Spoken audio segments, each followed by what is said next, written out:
Considering the $1 trillion in credit card debt, inflation and the spike in interest rates, and the restart of student loan payments, there are serious reasons to be concerned about the financial health of the U.S. consumer.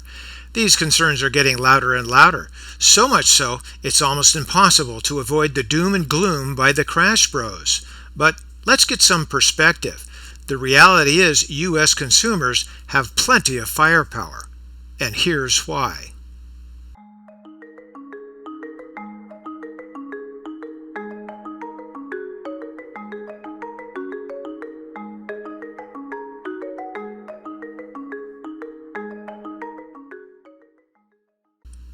$1 trillion in credit card debt sounds bad, and it is. But what really matters is whether consumers can pay down those debts. Right now, less than 10% of U.S. households' disposable income is going towards debt payments, which includes mortgages, auto loans, and credit card liabilities. That's below pre-pandemic levels and below the 10 to 12% range that was consistent for much of the 2010s when stocks were remarkably strong. Consumer debts are on the rise, but so too are the value of consumer assets.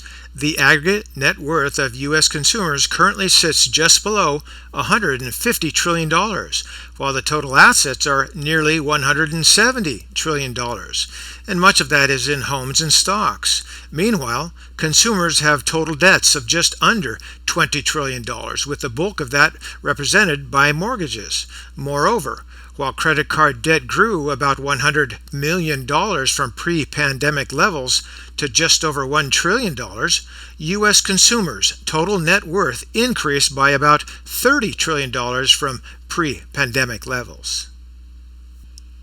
Again, homeowners have built up nearly $30 trillion in home equity, but they haven't yet tapped into all of that equity as shown in this chart. Outstanding home equity lines of credit are nowhere near their peak seen during the 2008 recession. The vast sums of money that consumers have tied up in their homes represent optionality, and this allows consumers borrowing power down the road, and that's a lot of firepower that could support the economy for a long time. So, my thought for now is chill, at least for now.